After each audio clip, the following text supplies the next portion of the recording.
Hello viewers.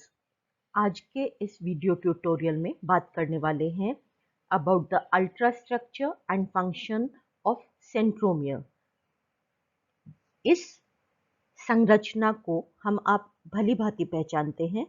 यह एक गुणसूत्र की क्रोमोसोम की संरचना है जिसको हम जनरली मेटाफेज क्रोमोसोम कहते हैं। अर्थात जो डीएनए मॉलिक्यूल है, जब उसकी प्रॉपर कंडेंसेशन हो जाती है कॉइलिंग और सुपर कॉइलिंग के पश्चात, तो वो इस प्रकार की संरचना बना लेता है जिसमें ये दो क्रोमैटिड्स हैं। वास्तव में ये दो डीएनए मॉलिक्यूल्स हैं जो कोशिका विभाजन के बाद दो स्वतंत्र क्रोमोसोम्स का निर्माण करेंगे। ये दोनों जो अपने क्रोमैटिड्स हैं, ये क्रोमोसोम पे सेंट्रोमियर नामक एक प्राइमरी कंस्ट्रक्शन जोन पे जुड़े होते हैं।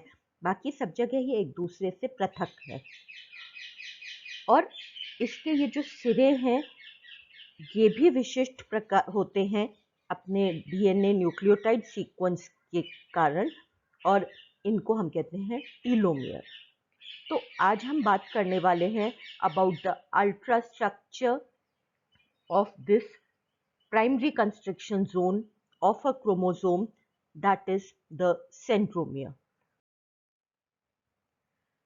जो सेंट्रोमियर वाला भाग है, यह क्रोमोसोम का वह विशिष्ट भाग है जिस पर काइनेटोकोर का निर्माण होता है। एक विशिष्ट प्रकार की प्रोटीन असेंबली बनती है जिस पर कोशिका विभाजन के समय, चाहे माइटोसिस हो चाहे मियोसिस, दोनों के समय यहाँ पर स्पिंडल फाइबर्स आकर के जुड़ती हैं और एक प्लेटफॉर्म प्रदान करती है। यहाँ पे जो प्रोटीन असेंबली बनती है, दैट इज काइनेटोकोर।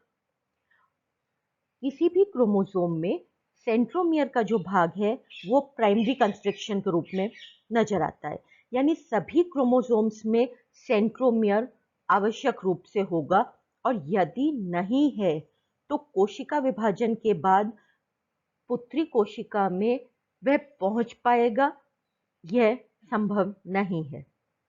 सर्वप्रथम सेंट्रोमियर को फ्लेमिंग ने 1882 में डिस्क्राइब कर दिया था जब उन्होंने क्रोमोसोम का स्ट्रक्चर डिस्क्राइब किया था। लेकिन इसकी जो परासंरचना है या इस पे जो काइनेटोकोर बनता है, वो काइनेटोकोर को डिस्क्राइब किया गया था 1960s में, यानी नियरली 80 साल बाद। और उसके बाद भी आज तक इसकी जो what are the nucleotide sequences, it has not been properly sequenced। तो इसका जो क्रोमैटिन का संगठन है, ऑर्गेनाइजेशन है, that is being worked upon till date.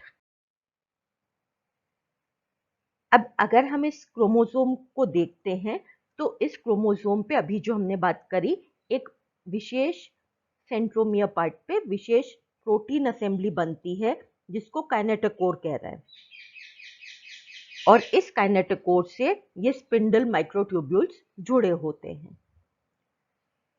जो काइनेटोकोर है उसका भी दो भाग है, इनर प्लेट और आउटर प्लेट। यह एक बिल्कुल पृथक प्रोटीन असेंबली है। It is attached to the centromere but it is not the part of centromere itself.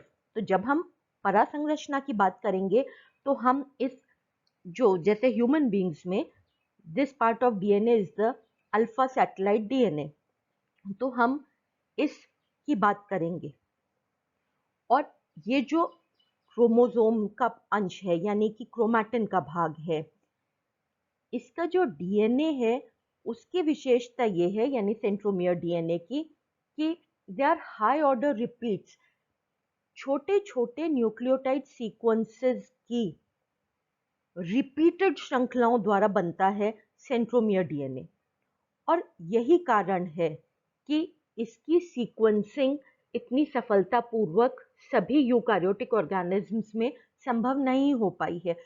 कुछ अंश की सीक्वेंसिंग हुई है, या जो जिसमें ये बहुत छोटा होता है, जिन ऑर्गेनिजम्स में they are a very few repeats या नहीं होती रिपीट्स, वहां पर इसकी सीक्वेंसिंग संभव हुई है.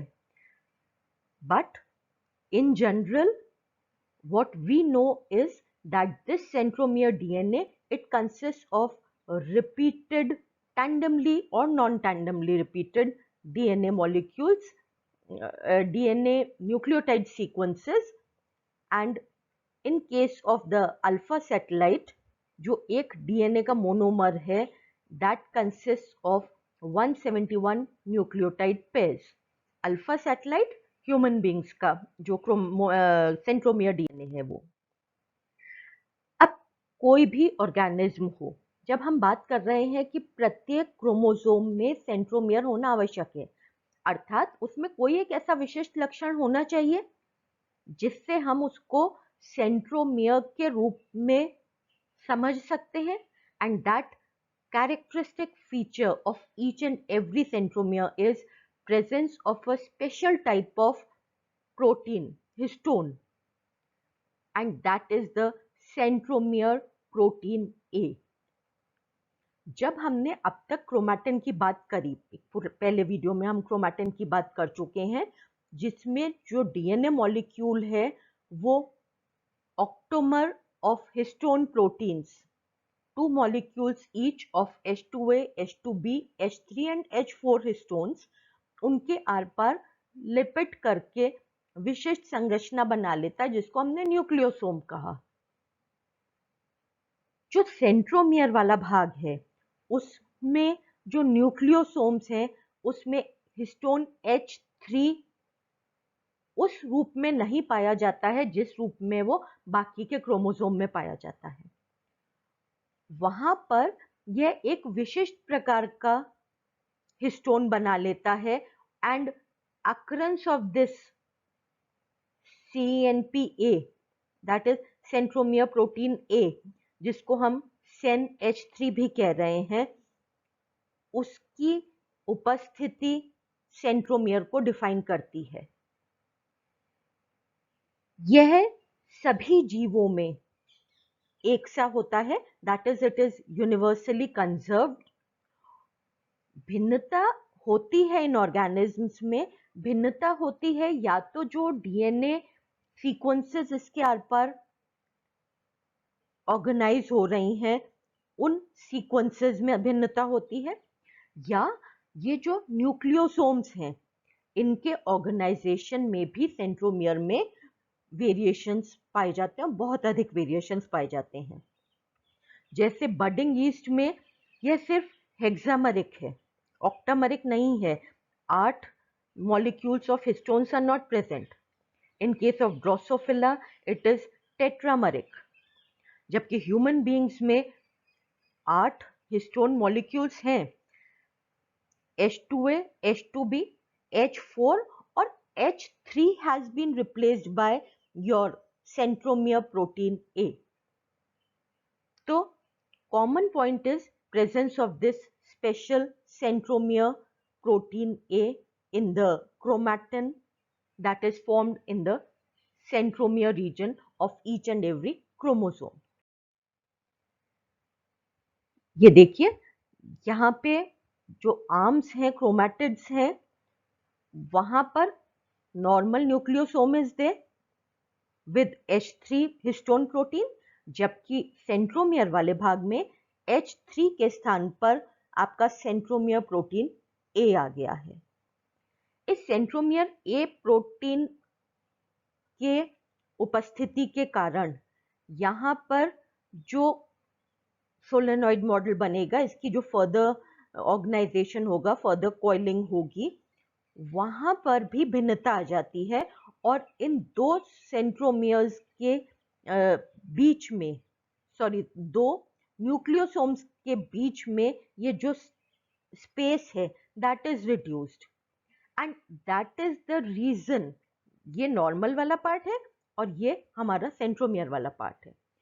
तो this gives this constructed appearance to this part of chromosome, that is the centromere. तो सेंट्रोमियर जो एक प्राइमरी कंस्ट्रक्शन के रूप में नजर आ रहा है, उसका श्रेय भी ये जो विशिष्ट प्रकार के यहाँ पे न्यूक्लियोसोम्स बन रहे हैं उनको जाता है। इस जो अपना सेंट्रोमियरिक क्रोमैटिन है, इसके जो न्यूक्लियोसोम्स हैं वो विभिन्न प्रकार के हैं, depending upon the histone proteins that are present in the nucleosomes that are present. और यहाँ पर जो आपका सेंट्रोमियर प्रोटीन ए युक्त न्यूक्लियोसोम्स हैं वो इंटरस्पर्स्ड हैं, बीच बीच में उपस्थित हैं उन न्यूक्लियोसोम्स के जिसमें जो आपका हिस्टोन H3 है that is in the dimethylation condition. यानी कुछ न्यूक्लियोसोम्स हैं जिसमें हिस्टोन 3 प्रोटीन का डायमिथाइलेशन हो जाता है at 4 and 2 points, and these particular histone containing nucleosomes, they are interspersed along with your centromere protein A regions। इसके अलावा ये जो इसके फ्लैंकिंग न्यूक्लियोसोम्स हैं, देखिए यहाँ हम बात कर रहे हैं एक लीनियर सीक्वेंस ऑफ क्रोमैटिन की। तो यहाँ पे ये जो फ्लैंकिंग रीजन है, यहाँ का हिस्टोन H3 भी विशिष्ट है और वो है कि इसमें it is not the dimethylated H3 lysine 4, rather it is the H3 lysine 9। That means जो डाइमिथाइलेशन की साइट्स हैं वो अलग हैं, they are different in this pericentromeric heterochromatin. तो इस प्रकार से हम देखते हैं कि जो हमारा हेट्रोक्रोमैटिन वाला पार्ट है दैट फॉर्म्स द पेरीसेंट्रोमियरिक क्रोमैटिन और बीच में आ जाता है हमारा सेंट्रोमियरिक क्रोमैटिन। और जब इस लीनियर सीक्वेंस ऑफ न्यूक्लियोसोम जो क्रोमैटोफोर्स हैं वो जब कंडेंस होते हैं तो वो एक लेयर्ड संरचना बना लेते हैं। बीच में जहां पर ये दोनों डॉटर क्रोमैटिड्स मिल रहे हैं यहाँ पे वो वाले न्यूक्लियोसोम्स उपस्थित होंगे जहां पे the dimethylation is at 3 and 9, that is 4। यहाँ पे H3 lysine 4 वाले न्यूक्लियोसोम्स ऑर्गेनाइज हो जाते हैं और इनके बाहर पेरिफ्री की तरफ वो न्यूक्लियोसोम्स ऑर्गेनाइज होते हैं जिसका हमारा हिस्टोन H3 है, सेंट्रोमियर प्रोटीन A।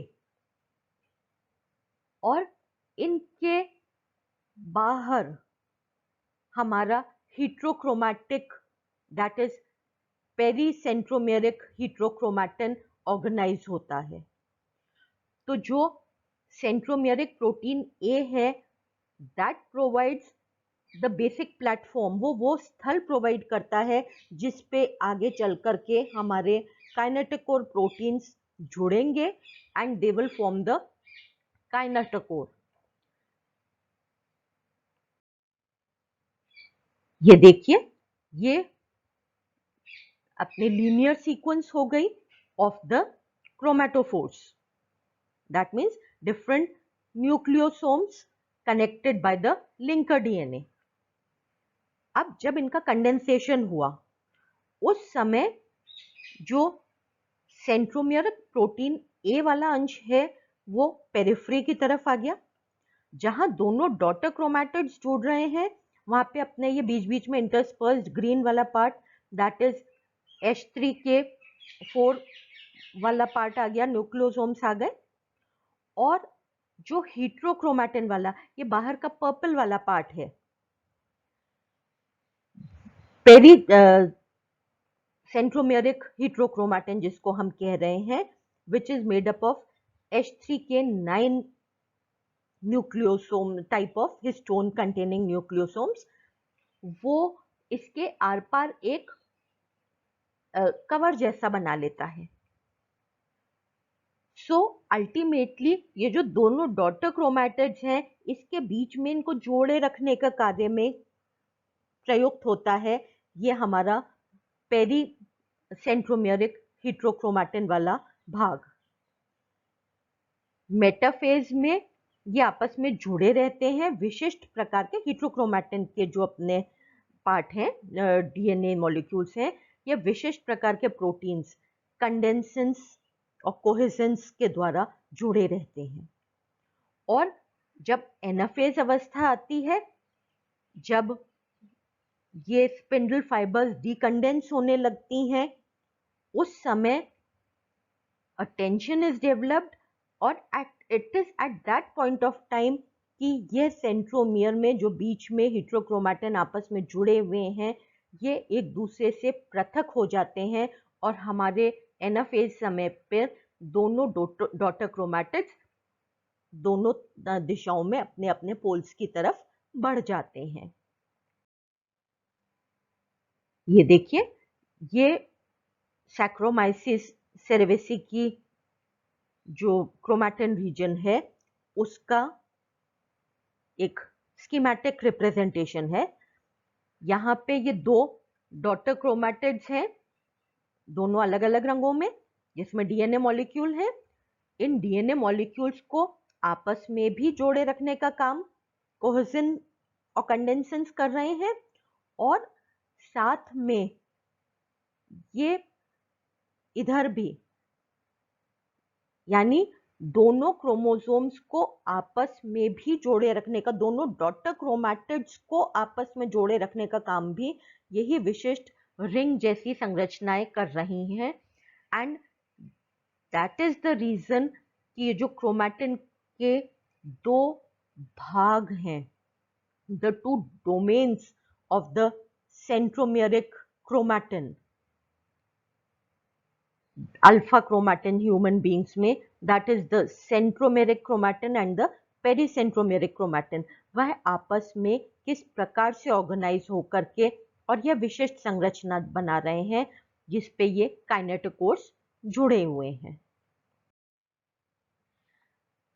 अब बात करें अगर हम कि ये जो विशिष्ट संरचना बन रही है, अर्थात सबसे बाहर आपका वो वाला क्रोमैटिन का भाग जिसमें histones, they are the centromeric protein A histones.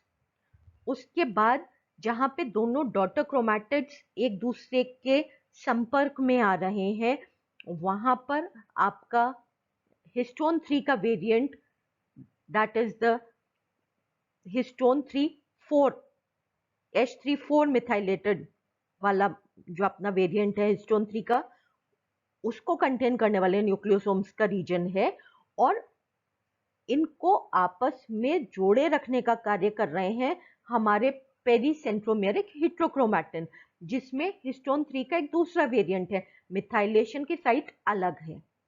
इस पूरी सेंट्रोमेरिक रीजन के ये जो विभिन्न पार्ट्स हैं, विभिन्न लेयर्स हैं, इनका क्या कार्य है इन विशिष्ट संरचनाओं का, तो उनके बारे में अगर हम बात करते हैं तो दिस सेंट्रोमेरिक प्रोटीन ए वो वास्तव में प्रोवाइड करते हैं platform for the formation of the kinetic core complex, और ये वाला जो सेंट्रोमियर पार्ट है ऑन द होल, यह क्रोमोसोम का वह पार्ट है जो दोनों डॉटर क्रोमैटिड्स की अटैचमेंट साइट से, जो सिस्टर क्रोमैटिड्स हैं, उनको जोड़े रखने का कार्य करता है हमारा सेंट्रोमियर, दोनों मिलकर के centromeric core along with the pericentromeric regions. इसके कारण, इस संरचना दैट इज सेंट्रोमियर के कारण, जब क्रोमोसोम्स मेटाफेज प्लेट पे अवस्थित होते हैं, ओरिएंट होते हैं, उस समय they are oriented in a particular form, that is the two daughter sister chromatids, they face the two poles of the spindle, और एक बार जब ये अटैच हो जाते हैं उस समय, दैट इज स्पिंडल फाइबर्स से जब ये सेंट्रोमियर अटैच हो जाते हैं, तो ये वो पॉइंट है जो spindle fibres, we know that they are dynamic structures. Dynamic web, उसमें कंडेंसेशन डिकंडेंसेशन होता जा रहा है स्पिंडल फाइबर प्रोटीन्स का। तो वो जो लोड बेयरिंग पॉइंट्स हैं स्पिंडल फाइबर के फोर्सेस के प्रति, दोनों स्पिंडल फाइबर्स अपने अपने पोल्स की दिशा में खोल रहे हैं, खींच रहे हैं, और the entire tension that is वो सहन की जाती है हमारे इस सेंट्रोमियर वाले क्रोमैटिन वाले भाग से। यह एक दूसरे से उस टेंशन को झेल सकें, उसको टेंशन के बावजूद दोनों सिस्टर क्रोमैटिड्स को एक दूसरे से जोड़े रख सकें। यह कार्य भी हमारे इस सेंट्रोमेरिक क्रोमैटिन का ही है, and that role is played by the pericentromeric heterochromatin, जो आपस में कोहेजेंस और कंडेंसेंस के द्वारा जुड़ा रहता है at the time of metaphase.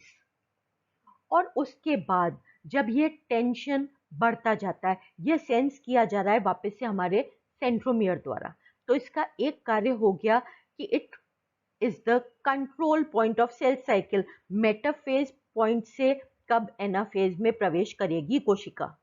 तो जब स्पिंडल्स द्वारा प्रदत्त टेंशन इतना हो जाता है कि yes, now the sister chromatids they have to be segregated, इनको दोनों पोल्स की तरफ अपना मूवमेंट प्रारंभ कर देना है।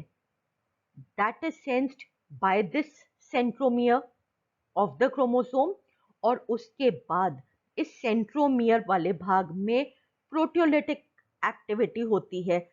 एक प्रोटीएज होता है सेपरेज, वो सेपरेज हमारे कंडेंसेंस और कोहेसेंस है प्रोटीन, तो इनका डिग्रेडेशन करने लगता है, जिसके कारण ये जो हमारा बिल्कुल सेंटर कोर में पेरीसेंट्रोमेरिक हेटेरोक्रोमैटिन जो इन रिंग्स इन प्रोटीन से आपस में जुड़ा हुआ था, वो एक दूसरे से विभक्त हो जाता है और दोनों सिस्टर क्रोमैटिड्स अपने अपने पोल की तरफ गति करने लगते हैं। That means the anaphase point it initiates.